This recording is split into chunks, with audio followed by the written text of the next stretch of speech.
追いつく. We use this when running or in sports to get closer to the person ahead.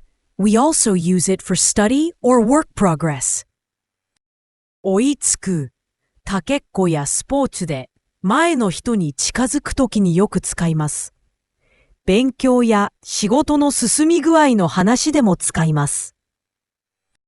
It is used as an intransitive verb. 追いつく means to reach someone from behind, to get to the same speed or level, or to meet a time or work target you were behind on. 後ろから近づいて同じところまで到達すること。スピードやレベルを同じにすること。時間や作業の遅れを取り戻して目標に間に合わせること。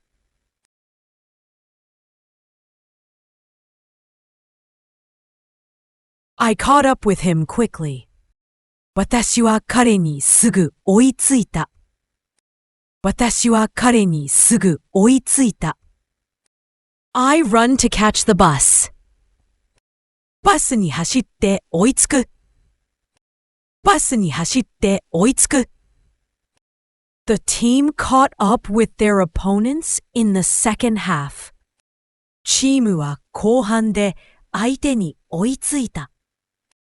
チームは後半で相手に追いついた。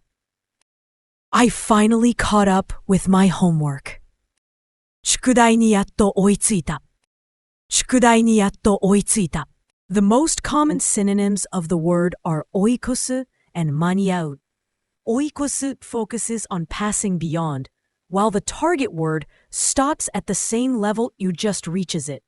間に合う overlaps in the time sense, meaning be in time, but it does not include the idea of going. The most common antonym of the word is 遅れる. It shows falling behind in speed, level, or schedule, which is the opposite of reaching the same point or pace.